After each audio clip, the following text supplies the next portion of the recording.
সকাল বাংলাদেশ। আমি হাসিব।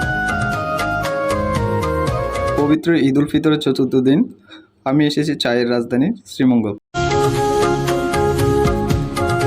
শ্রীমঙ্গল চায়ের রাজধানীর নামে খ্যাত। এটি বাংলাদেশের উত্তর পূর্ব প্রান্তে অবস্থিত একটি উপজেলা, যা সিলেট বিভাগের মৌলভীবাজার জেলার দক্ষিণ পশ্চিম প্রান্তরে অন্তর্গত।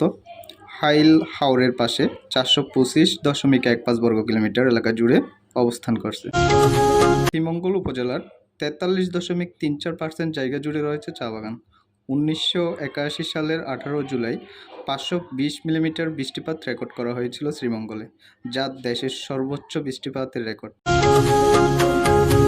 আমি আর আমার বন্ধু মাসুদ সকাল সকাল মৌলভীবাজার থেকে মোটরসাইকেল করে শ্রীমঙ্গল পৌঁছালাম।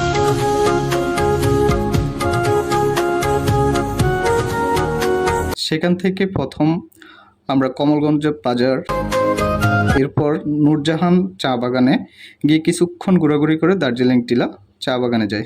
সেখান থেকে সন্ধ্যার দিকে আমরা আবার মৌলভীবাজার দিকে ফিরে আসি।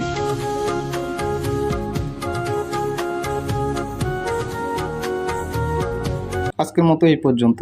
দেখা হবে আগামী কোনো ভিডিওতে। সবাই ভালো থাকবেন, সুস্থ থাকবেন। ধন্যবাদ সবাইকে।